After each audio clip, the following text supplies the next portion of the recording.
So I then submitted this letter that I had written to these bodies. Nothing much I can say happened after that. But then from our side, we were like, we've done what we could do. We have reported it. We have frozen the money into a separate account of the department. So then that was it, as in so far as that money was concerned. So in fact, while we were also had frozen this money, as I've indicated, there were these other people that were claiming that the money, so there were two claimants basically of the money. It remained so until we left the department. Myself and Nazima left the department. But as I say, I have no idea what happened to that money post that. But I can also indicate that during part of the many litigations that now the new Department of Environment, Forestry and Fisheries, when the new minister came, Minister Chrissy, they started, Minister Barbara Chrissy, they started doing continuous litigation against Xulu, against myself, against Parker, which we'll talk in detail about at a later stage. But during the course of that, the acting DG of the new department did attest in an affidavit in court that there was nothing sinister about the Wiljaro matter. So I have no idea how he came to such a conclusion that there was nothing sinister about that. I think it's a point of investigation, as I say, whether that money is still there or it was released to who, under what circumstances. Now, this Wiljaro company, do you have any idea? You've said actually that the owner of the company is actually the father to Geshem Ramazan. Now, is there any other businesses that they have done with the state through this Wiljaro company? With the state, I will not be sure other departments, but at least with this department, or the then Department of Agriculture, Forestry and Fisheries, they did do some work in Pretoria in agriculture for the drought relief fund. There was about 100 million for drought relief that was allegedly reported to have gone missing in the agriculture department. I am not thumb-sucking this. It came from a media statement that was done by Grain SA in 2017, where they were indicating that a company owned by Geshem Ramazan under the name of Cropland was awarded some tender to do the drought relief. And they are claiming in that media statement, I mean, it's public knowledge, that media statement, people can even Google it. You will find it on Google. So it's not me saying it. It was Grain SA claiming that the feed was never delivered for the tender that was done by this company. And they also claim that they found that this company and some of its subsidiaries were even in the cleaning services and some other kind of things, where in the media statement, Grain SA is complaining that such a company was even considered by the department to be awarded such a tender. And as I say, this is in a media statement published by Grain SA. It's not coming from me. I do recall that when finally the minister Zogwana in 2017 July decided to suspend the Director General, that's where the suspension of the Director General came in. It was as a result of a number of things that I had disclosed to the minister that implicate the Director General in wrongdoing, including this matter of Grain SA. The minister took those matters, and if one were to see the charge sheet of the Director General when he got suspended by the minister, some of the things that I am mentioning are part of those charges on the Director General. Right. Very interesting to read Yeah. there. Okay, moving right along, there is the story of the SA Fenton Yeah. Gate. Would you please take us through that? What is Yeah. happening with this company? Very interesting one. As I said, to understand the background of how my name had to be smeared at all costs and how this campaign was coming, it's important to look at certain cases. And what I'm saying here is not everything, really. This happened for over 4 years. So it's really very broad and very deep. But I think the cases you are picking are cases that are critical to demonstrate a number of things. So SA Fenton Gate was awarded a tender in the similar manner as Willjaro, and almost at the same time, by the way, as Willjaro. And they were meant to do security upgrades in the harbors, the Hout Bay Harbour in particular and Kalk Bay Harbour, because there is, and there still is, I think, need for security to be beefed up, because you get a lot of vandalism and incidences, crime-related incidences in harbors. So there was a need to upgrade the facilities so that we can have better security. So then what shocked me was when I received an invoice of 65 million rands that I was meant to pay. Where did it come from? The invoices, I received them from the CFO. First, the CFO sent me an email with these invoices attached to be paid.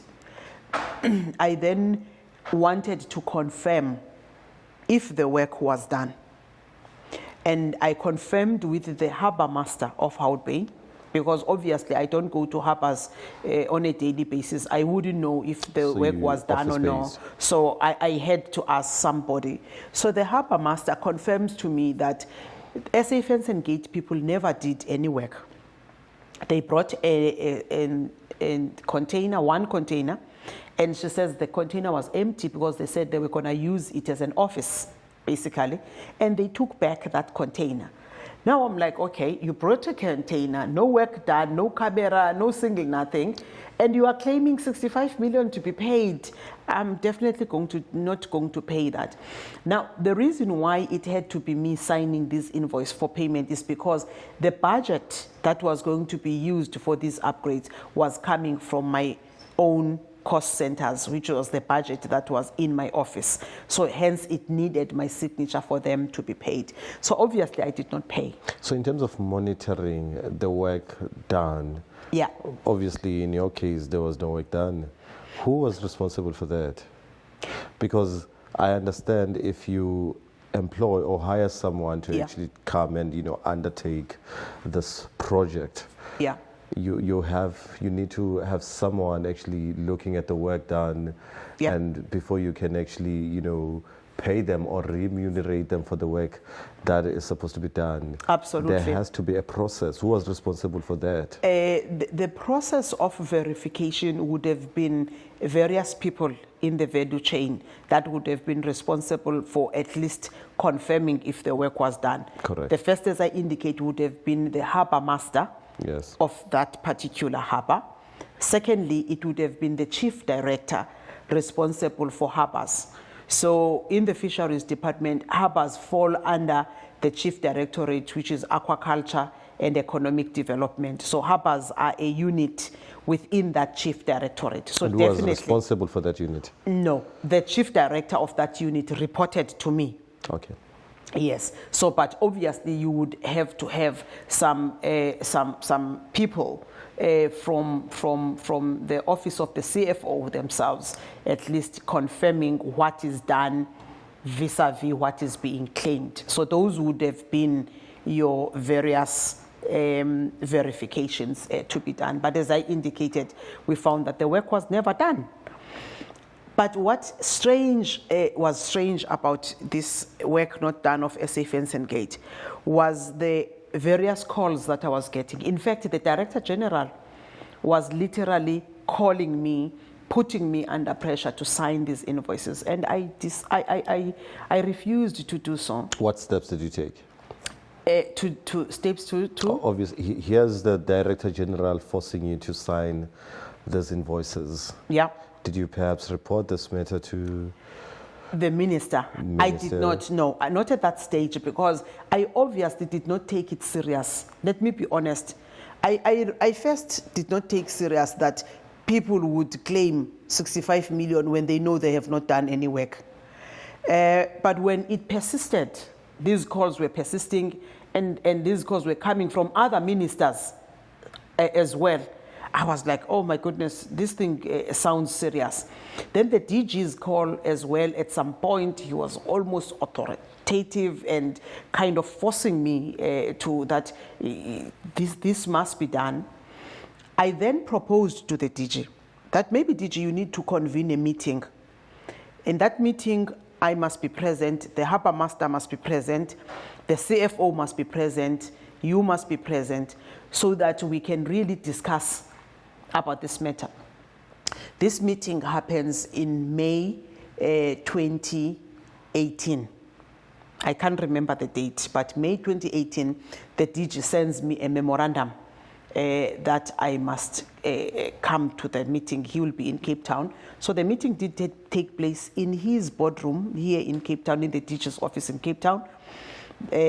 All the people I've mentioned were present, including the Chief Director for Aquaculture and Economic Development, the two harbour masters for Kalk Bay and Hout Bay.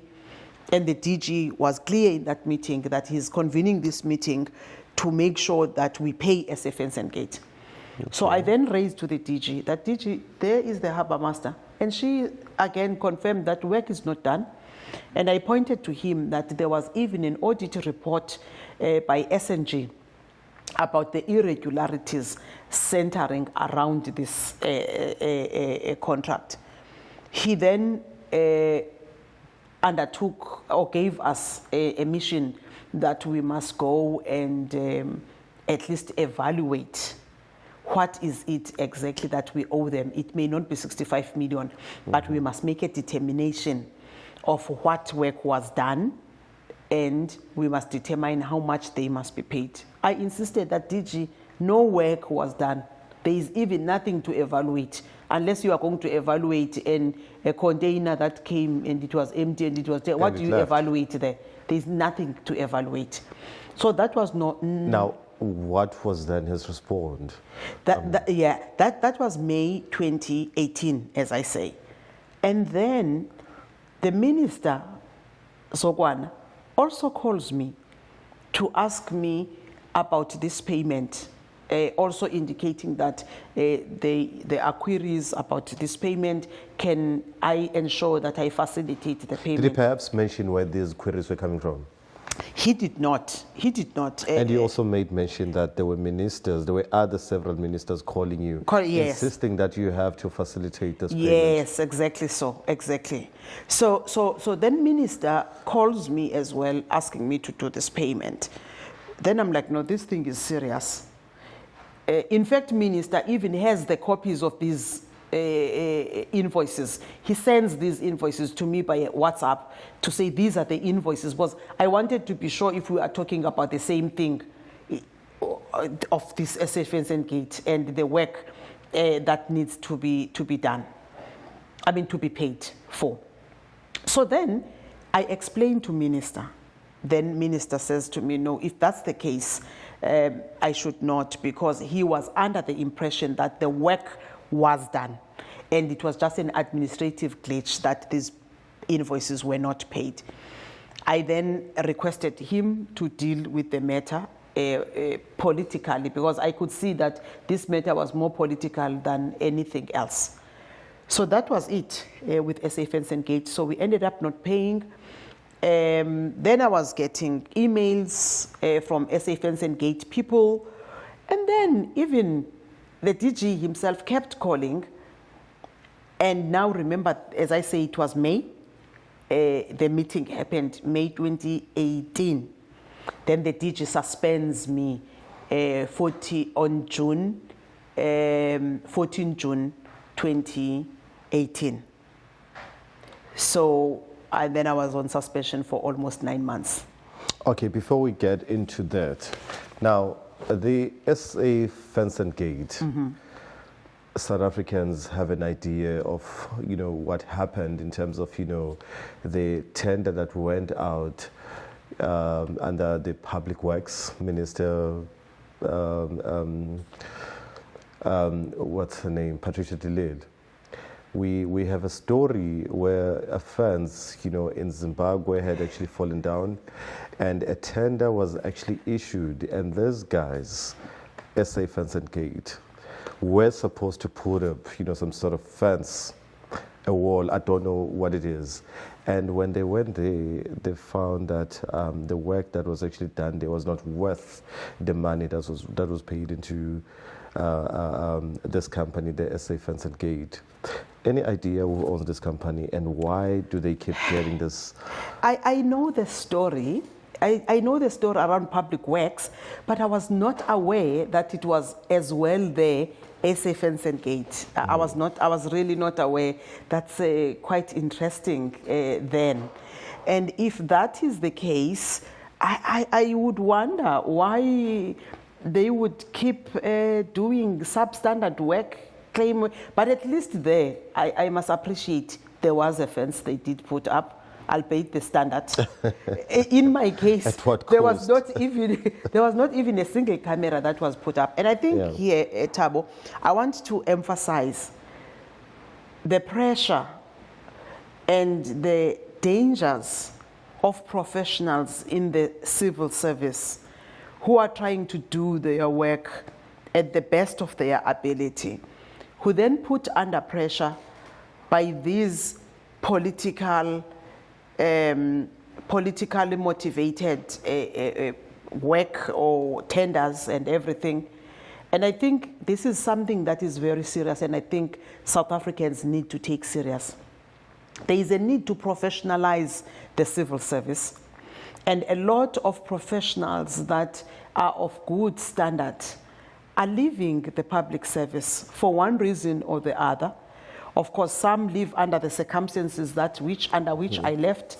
Of course, others, they don't find fulfillment in the space, or they are clogged by the system.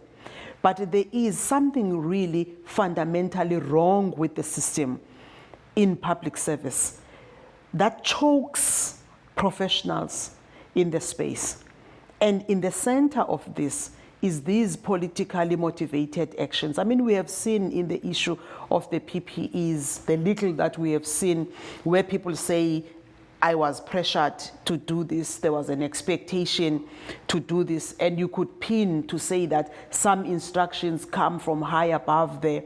And I think it's important for civil servants and for law-abiding citizens of this country to refuse to be part of wrongdoing. In all that I have said, Thabo, and in everything that I have gone through, and I am still going through right now, as I've indicated, I've got numerous litigations that are brought to me by the current minister, Minister Barbara Crecy, that I'm fighting at the moment. We should not regret when we are chased, when we are vilified, and when we are called names, when it is done because we do right. It is better to suffer the affliction for doing right than to agree to be a part of mob that seek to loot the public purse. Because the looting of the public purse has a ripple effect to that particular individual who is in that village that needs to get that water coming from the pipe. These services don't get to the people because those who already have are continuously milking the system and looting. And professionals must stand up and be counted and refuse to be part of wrongdoing and refuse to aid wrongdoing. I am sitting fighting battles. I'm still fighting for a job. The department is still fighting me, as I say, on a daily basis. I'm in a continuous fight. But I don't regret for a single moment for refusing to be part of corruption. It cannot be in my name, not at all. Wow, that's really deep. Yeah. It really hit home. And, you know, I'm thinking now with so many other whistleblowers out there going through the same as you have actually gone, where are we going as a country? I mean, here you are doing whatever you can to protect, you know, individuals such as myself, the citizens of this country. And then you've got this whole army of politicians fighting you for trying to do right, for trying to represent government in the best manner you could. Yeah. Here you are, you have mentioned that you've lost everything in the process. Yeah. Yeah. I'm thinking to myself now, how many other people out there have to go through what you have gone? Yeah. How much more have you lost? Yeah. What energy is left in you to actually go ahead with this battle? Yeah. In fact, my story is not unique. You know, when you talk to various people, they will tell you, I know someone who went through the same thing. I know someone who was vilified. I know someone who was placed on suspension. If you were to look at a number of suspensions that are happening in the public service, many of them are as a result of people refusing to be part of wrongdoing. So my story is not different from many others. It is a story of the others. And I want to salute those individuals. There's various of them. There are various court cases. If one were to search in the list of court cases, you would find there's a recent one of a DDG that was at Water Affairs. After 3 years, I think, she got reinstated in her job back at Water Affairs. I won't call her name. It's a woman as well. She too fought tooth and nail. And for 3 years, she underwent almost what I am undergoing. So these are stories that are coming up. The reason why these stories are continuing, Thabo, one of the reasons, there's two reasons I want to talk about. The first is that you have cabals that are so organized in the civil service, that are in government not because they want to serve people, but because they are in government because they are conduits for looting the public purse. And this cabal is protected by politicians. This cabal has all the arsenal in their hands. They use state resources to fight those who do not toe the line. So you start being the enemy when you refuse to partake on the table. You start being the enemy when you say, no, it cannot be done in this way. You start being an enemy when you start even exposing the corruption that is in the system. It's a pity because, as I say, we're doing this. I cannot talk about everything because I say it's deep and wide, but Barnabas Xulu produced a report called or termed the Master Report. The Master Report. It is a 668 pages document that contains the corruption, the maladministration, and collusion in the fisheries department alone. Contains evidence. It's not hallucination, it's not allegations, it is evidence. So this cabal, once they see that their interests are at stake or they are threatened, they start to come together so that they can eliminate those who are deemed a problem. So that is the one of the issue. This cabal uses state resources, litigate continuously as the litigations that I'm going through now. Because in fact, I could talk a little bit about that. Barnabas Xulu, for the work that he did in the department, I am being sued, sitting here, by Minister Chris to pay back all the money that was paid to Barnabas Xulu for the services that he rendered, and that he rendered outstandingly and delivered on them for the benefit of the state, for the benefit of the department. So I'm being sued on the 14th of July this year Minister Chris serves me with summons wanting me to pay the department 24 million. We will get back to that. This cabal uses state resources to fight you. That's one thing. This thing makes whistleblowers afraid to come out. And again, what I also need to highlight, Thabo, because I had disclosed things that implicate the DG in wrongdoing, Minister Zokwana afforded me, Parker, and Thembale Tuviko protected disclosures because he could see that the DG was out on a rampage to literally victimize us because of the disclosures that we had made that contain him. So we had protected disclosure. So all these things happening to us, they are happening to us with a protected disclosure from the minister. The DG disregards the protected disclosures, went on rampage and does all these things. Now you find that if you look at yourself, you are an assistant director and you say, if something like this can happen to a DDG, who am I as an assistant director to come up really and stand against wrongdoing? So it discourages people. So people look away or either become part of the band and participate in looting. The second biggest thing that I have seen from my experience is the mainstream media. Okay. Mainstream media in our country, in my assessment, and in the manner that, and I'm glad when we started this interview, you said the controversy around me. So the controversy around me is done by the media, except for the evangelist, as I've indicated, Ms. Beverly Schaefer. Yes. But the media, how they covered the story around me, all the fabrication of the stories, not a single one of all these journalists I've mentioned, except of course for Sipho Masondo, has ever approached me to want to hear the story. Well, Masondo, though we gave him the story, he chose to ignore the facts because you could see that him too has a particular narrative that he has been given or that he is serving. Now, you find media exposing or further vilifying the whistleblowers.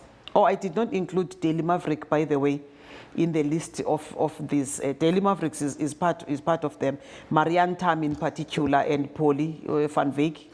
So the mainstream media, they choose side. They choose who is corrupt, and they write stories, and they choose. And I think choosing who is corrupt, I think in my view, is a wrong thing. You should not make a choice when you are a journalist. You must find the corrupt and report on the corruption. Don't make your own conclusion that I will choose Thabo to be corrupt and I will clean Siphokazi or I will portray Siphokazi in a clean manner. You report facts when you are a journalist. So the mainstream media's contribution in so far as my story is concerned, I want us just to pick the top stories or common stories that were run, for instance, by these different media houses. Sipho Masondo of the City Press, front page newspaper, I bribed Jacob Zuma, former President Jacob Zuma, with 1 million rand to ensure that Minister Zokwana is not reshuffled as a minister. And now, where did you get the 1 million? No, they say I got this 1 million yes. from an abalone syndicate. In fact, before Sipho Masondo ran this story, a similar story was ran by Virginia Klepe of The Citizen. But later she retracted this at the instruction of the lawyers and that. So, but Sipho Masondo's story is that I bribed President Jacob Zuma 1 million I went to Nkandla, given the president 1 million. And this 1 million was to ensure that Minister Zokwana does not get reshuffled as a minister. Now, no journalist asks a common sense question. An official in the department who is concerned about who is a minister and who is not a minister, how reshuffle, deployment committees of the ruling party, how as an official of the department get involved in that. I mean, just simple common questions where journalists could have reached to me to ask me about this. 1 million to Nkandla. How did I carry 1 million to Nkandla? Was it in a bag? Did I fly with it? How would I fly with 1 million? Did I drive? Who saw this? The entire transaction. Who saw this? From? And there are no details in the story as to who saw this. Well, the story that Sipho runs is that there is somebody who told somebody who was told by somebody who claims that they were with me in Nkandla. Literally, 2 layers of somebody who has told another person and the other. And this is a journalist who then gets, audacity to go out and write this story. Fast forward, President Jacob Zuma resigns as president. President Cyril Ramaphosa takes in as a caretaker president before the elections of last year. He does a cabinet reshuffle. He does not reshuffle Zokwana. Zokwana still remains the minister of the department. So probably I have given President Cyril Ramaphosa now a million, or maybe the million now has matured. I've given maybe President Ramaphosa 10 million. So this is one of the issues that I'm talking about in terms of this story. And this story made it to the front page of the Citizen. And you could not divorce that. It made it to the front page of Citizen. The editor at the time does not ask common sense questions. And I want to believe that it is because the story had President Jacob Zuma in it. Did he perhaps try to reach out to you, for... Not at all. Okay. Not at all. And I mean, you could not ignore the fact that just because there is a President Jacob Zuma's name into this thing, this is so it's fashionable, if I were to put it in that way. So if you say something about President Zuma, it becomes fashionable and it puts you in the headlines. One story. And as I say, no common sense questions are asked. I am not approached for comment on this or on everything. Now, this is an interesting part. Let's move to the next story that demonstrates what I'm indicating. Sipho Masondo again. I stole abalone, stole 3 tons of abalone. I stole a DDG stealing a 3 tons of confiscated abalone from the stores of the department. Ow. How does that happen? There is not a single person who asks, how was this abalone stolen? And it is a known fact that the abalone was never stolen. The abalone was given to the police because the crime intelligence officers approached us as the department with information that certain senior officials in the department are working with syndicates that is around the issue of poaching. And one of the reasons we were not winning the fight against poaching, it was because of this connectedness and this link. So the crime intelligence officers, they want to conduct a covert operation as per the Criminal Procedure Act 252A.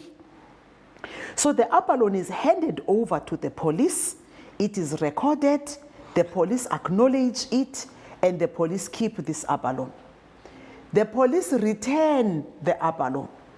Why did they return the abalone? They returned the abalone because the operation was botched, because one of the senior officials in the department meddled with the investigation and went to discuss with the the Directorate of Priority Crimes at the time that they must cancel this operation. So the operation got compromised. Why would they want this operation These are cancelled? questions the journalists were supposed to be asking.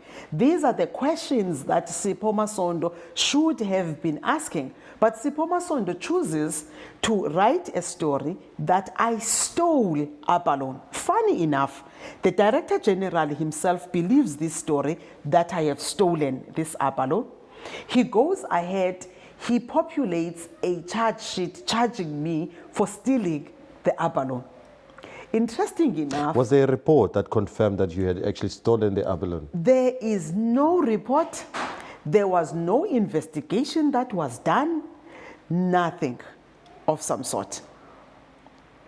Now, journalists don't ask common sense questions on this story.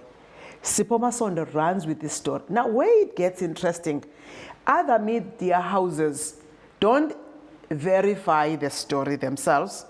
They go and reprint and reprint and reprint. E-News, ENCA, Newsroom, everybody else reruns the story without further verification. And remember, at this time, there is an evangelist on the site, that is Beverly Sheffer, who is continuously as well trumping this thing of this stolen abalone. Nobody asks the questions. Now, go back on the story I have told you of the Director General who asked me to participate with him to benefit from the abalone. I refuse. He allocates to his business partner this abalone. Now I am conducting an official operation assisting the police to apprehend the real criminals. Then I am labeled as a thief. And the Director General charges me for that. So no journalist is asking to say, let's go backwards to 2016 of December. Let's go read the judgment of Judge Bartman on the 90-ton of this abalone in exactly to understand what has happened into that. How did Ndudane steal this abalone? Nobody is asking this question, but everybody is believing abalone thief. Because that's what's written by the media houses. That is what is written Now, by at the media time when houses. the abalone was returned, what happened to it? When the abalone was returned to the stores because the operation is botched, it was again weighed, it was again recorded. Then there were allegations from some individuals in the department saying that the abalone returned was rotten. It was not in the same state as the abalone that was released to the police. So there were allegations that perhaps there was a swap of the abalone. These were allegations, Thabo. They were never proven. There was never a report proving these allegations.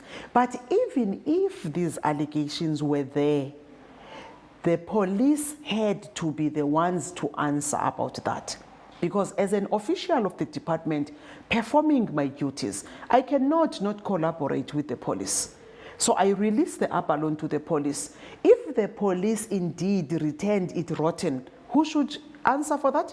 It is the police. In fact, we wrote to the police. We wrote to General Kyobashe of the police, informing him that there are allegations that the abalone that was returned by the police was of lesser quality than the abalone that was released.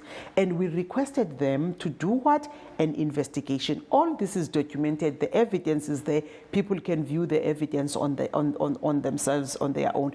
And General agreed that they will do an investigation in this. Did he do it? They said they were going to do it. As far as we know, we have not received any report from the police, in particular General Kyobashe and the team that conducted this operation. So this is another story, interesting, is the story of Barnabas Xulu.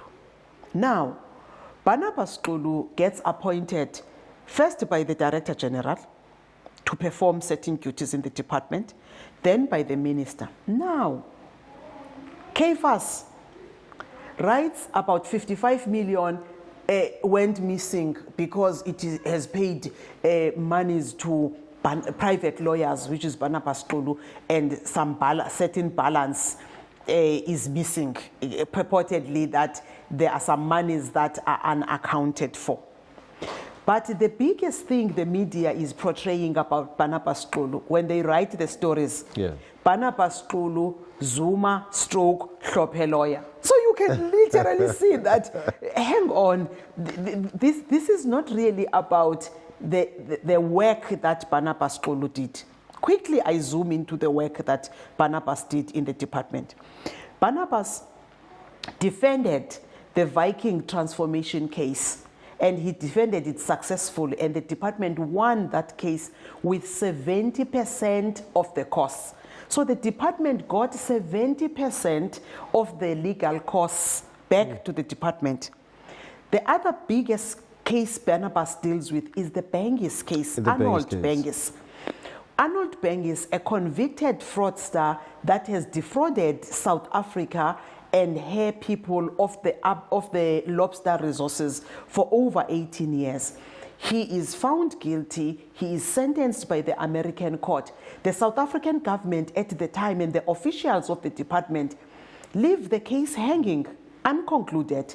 And we now know through the work that Barnabas did that there was a coordinated effort with some lawyers, with some officials of the department, and some individuals then that worked with the Scorpions to make sure that the case died.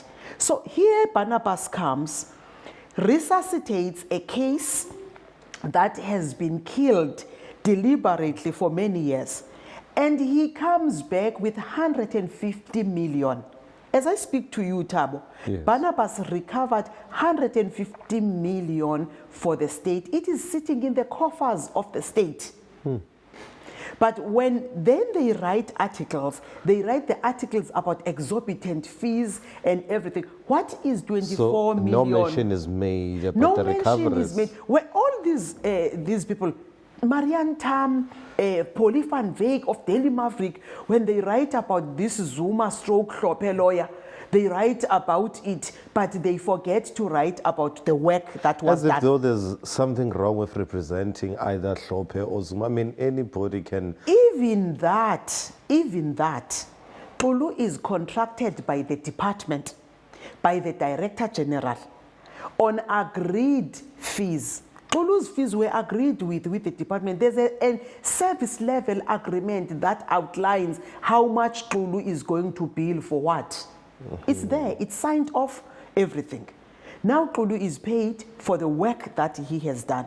Now Xulu must be castrated. And he has delivered.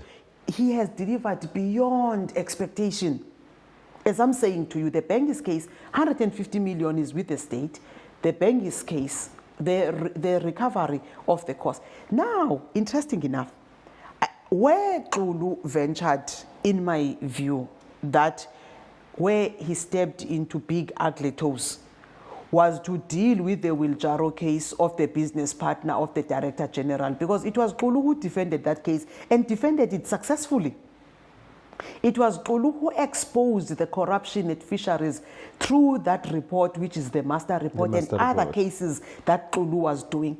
I think this is when the narrative about Xulu has to be changed, not to focus on the quality and the return on investment, but to focus rather on him being Zuma stroke Hlophe lawyer. This is the mainstream media. Then they run these stories. I will not talk about the judgment of Judge Rogers in the Western Cape High Court, which was a fraudulent judgment that came as a result of Mlengana lying to Judge Rogers and taking out critical evidence information. And unfortunately, Judge Rogers was blinded by the need to fit in the narrative of a Zuma Hlophe lawyer, unfortunately. We have also learned that there's some sort of communication that was happening between Judge Rogers and some journalist. Yes. Pressurizing him on the outcome of the court. Yeah. It's something that needs to be confirmed, of course. These things need to be confirmed. I agree with you, Thabo, indeed, fully. But if anyone were to take the ruling of Judge Rogers and read it. And go and read the appointment of Xulu that was done by the Director General. And go and listen to the voice recordings of the Director General threatening Xulu that I will not pay you because I see you as an extension of Zokwana to fight me. I am the most powerful human being in the ANC. I will frustrate you. You are nothing but a small firm. I will use all the resources. In fact, I have already instructed my guys to instruct the state attorneys to take you on. This voice recording was before Judge Rogers. He chooses to ignore it. He ignores that work is done. He ignores that a Director General is threatening a service provider that I will not pay you because I see you as an extension arm of Zokwana.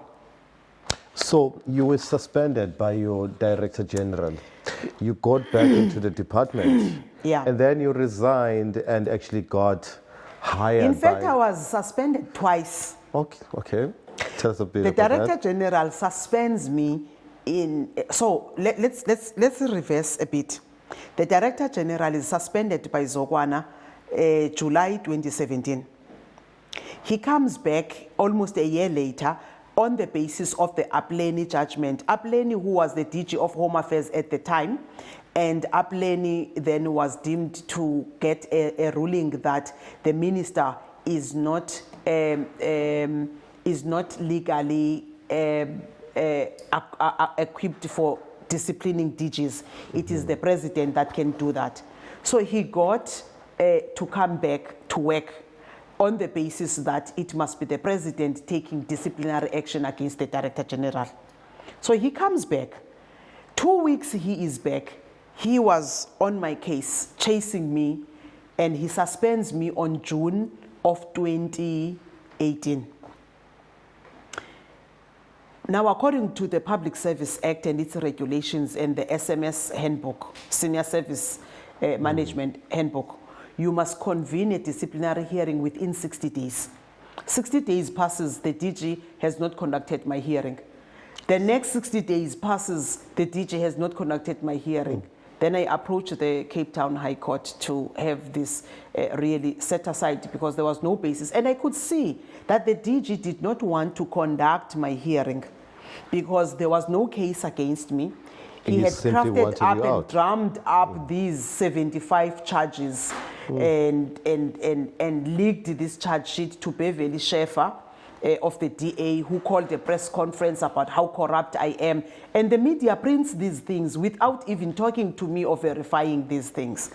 Nonetheless, I come back to work on the 23rd of October 2018. I return to work. I stay at work October 2018, the DG suspends me for the second time on the 14th of August 2019. Now he suspends me because I filed a confirmatory affidavit in the case of Barnabas, where he was refusing to pay Barnabas for the work done. So I filed an affidavit to say the work was done. He delivered on the work, and here is the delivery of the work that was done. So he suspends me for that. So instead of him refuting my affidavit in court, he uses or he abuses the power of discipline to suspend me. It was at this point then, Thabo, I decided that it is either I'm going to stay in suspension for 5 years in this department, or I need to make a decision and move on with my life. And I was at peace with it that I must move on. So I resigned. The DG accepts my resignation on the 12th of November. I get a job at Eastern Cape as the HOD of Agriculture, Rural Development and Agrarian Reform in the Eastern Cape. On the last day I'm serving notice, I get a letter of dismissal 10 minutes before 4 o'clock by email. I get a letter, the DG has dismissed me. 3 days before my notice ends, they had run a hearing, a disciplinary hearing they could not run for over 2 years. They decided to run it in my absence on the last 3 days before I exit after my resignation. Then obviously, then they find me guilty. Advocate Pat Ellis is the chairperson of my disciplinary hearing. He confirms that I'm a thief. He confirms that I am not to be trusted. He confirms that I am the most corrupt civil servant that deserves a dismissal. And Mlengana sends me a letter of dismissal. This letter of dismissal gets circulated to media houses. A hive of calls I get from some media houses asking about this. Well, few journalists did listen to what I was telling them. Many of them go ahead and write what they want to write. Oh, finally, the abalone thief has been dismissed.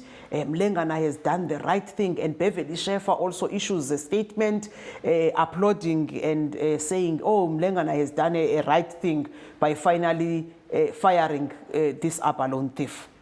Now I've gotten a letter of employment already in the Eastern Cape. So you could not miss that they got the air of my appointment in the Eastern Cape.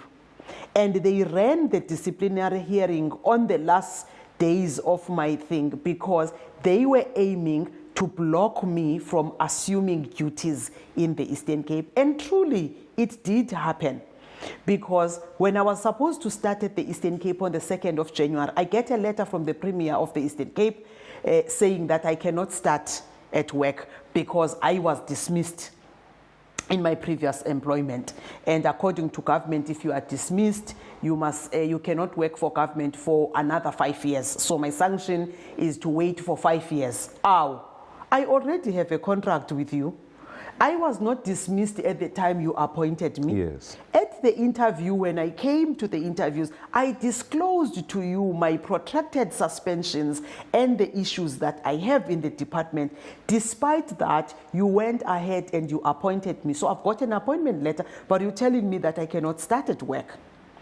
Interesting enough, on the 10th of December, Minister Mchunu, the Minister of Public Service and Administration, holds a press conference.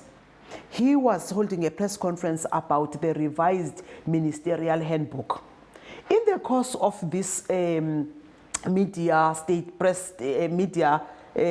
briefing of yes. Minister Mchunu, he gets to Siphokazi Ndudane that as a form of us being serious as government, we are fighting corruption. The issue of Ndudane, I have written to the Premier in the Eastern Cape to alert him that she was dismissed. Ow, you are fighting corruption when a Minister Mchunu, and your fighting corruption has my name in it. And I'm like, I have never seen an individual corrupt person in government being mentioned in any press briefing to start with. I was like, no, hang on, I'm special here. There is really something about me. It looks like I have really stepped into very big, very ugly toes. And if you recall all the incidences I've talked about of this and that, I mean, and many others I could not narrate in this story. But Minister Mchunu issues this statement 10 December, and it has my name, that as a proof of government fighting corruption, you are sitting with a report of the Public Service Commission, your own commission, Public Service Commission, that made an investigation on my matter, and in fact clearing a number of issues that are being said by me and making adverse findings against the same Mlengana you are seeking now to absolve. But to cut the long story short, then I could not start at the Eastern Cape, and then at the Eastern Cape I hear that now they are worried about my dismissal, they are worried about Judge Rogers' judgment on me, my charge sheet. My charge sheet now of DAF has been submitted in the Eastern Cape. And I'm like, what is exactly going on here? Questioned by who? And I was told that it was submitted by the state attorneys working together with Mike Mlengan. Nonetheless, because I've got a valid contract, I had to approach the court in Bisho so that I can seek the enforcement of my employment contract because it is valid until set aside by the court. And there is no reason for my contract to be set aside by the court because I am not corrupt. I have exposed corrupt people. I have stopped corrupt. I have saved government lot of money, millions of monies that could have been siphoned from the state that I stopped. The report in the master report outlines and details these in further details. So that was the issue with the estate. So you could not miss that they are not getting tired because they have a deep pocket to keep fighting me.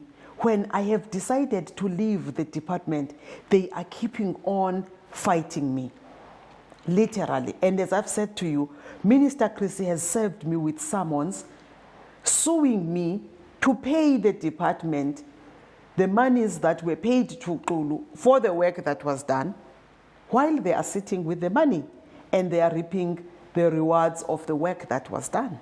With everything that has been going on, Siphokazi and Ndudane, have you tried communicating this to the presidency, the sitting current president, Ramaphosa? I mean, it's a lot of information, a lot of knowledge.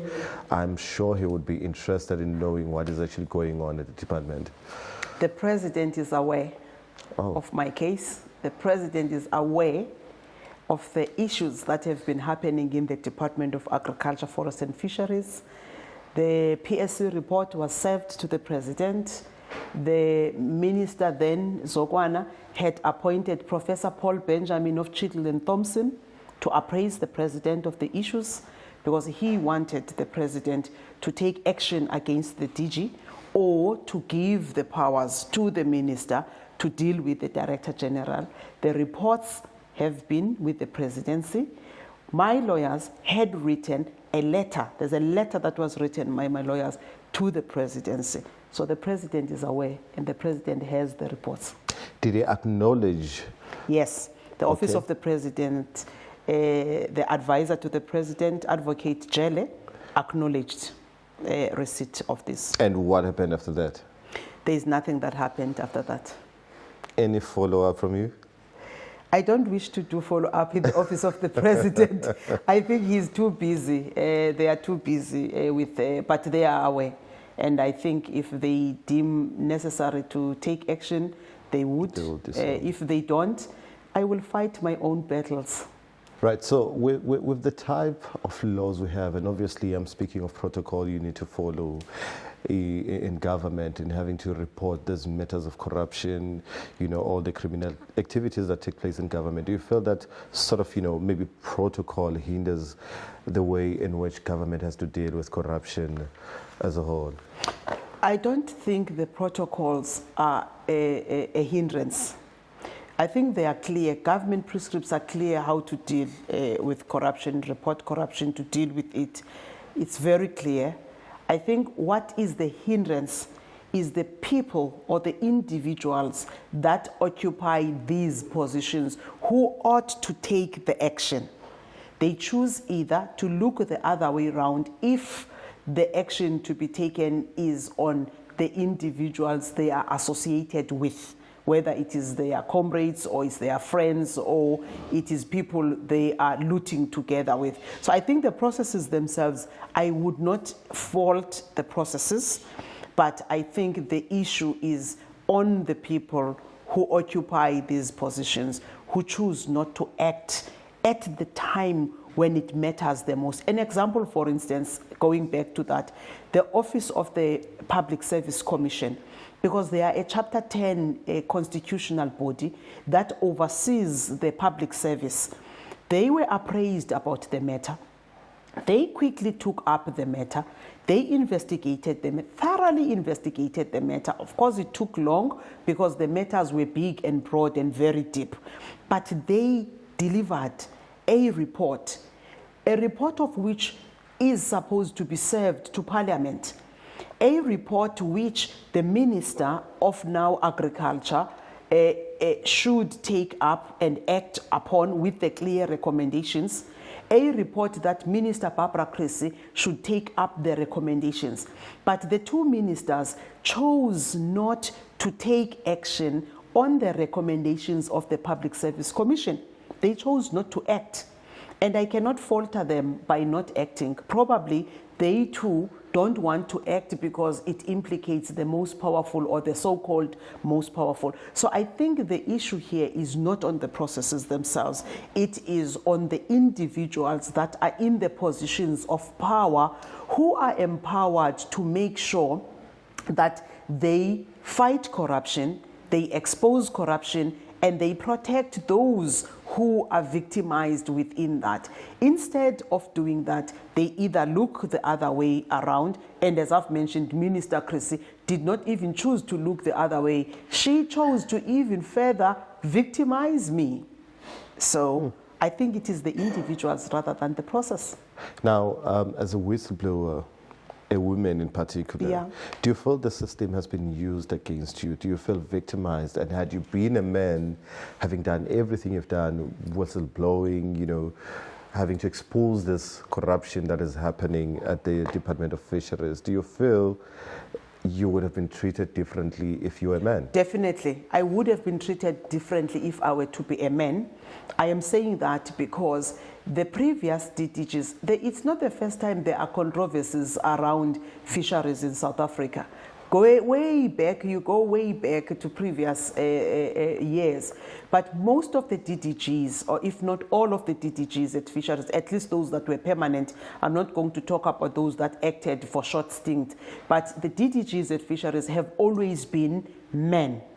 And those men, many of them have scandals, known scandals, of things and criminality acts that they committed.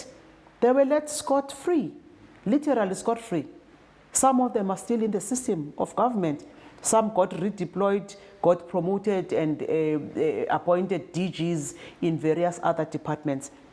I have no doubt in my mind that if I were a man, I would have been treated differently.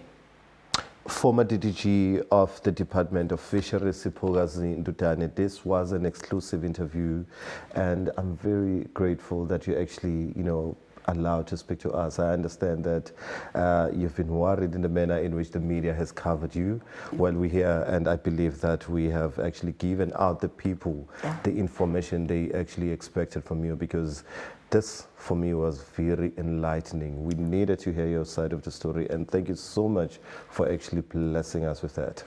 Thank you so much. And I'm hoping to speak to you again very soon. No, absolutely. I mean, as I say, look, this is a story that spans over 4 years. There's so much we have not spoken about, things that have happened and other evidence of corruption that I have stopped in fisheries. But I'm really thankful for affording me this opportunity. As I say, if lions don't have their own reporters, stories about hunting always glorify the hunter. So it's important that we get an opportunity to tell our stories as whistleblowers.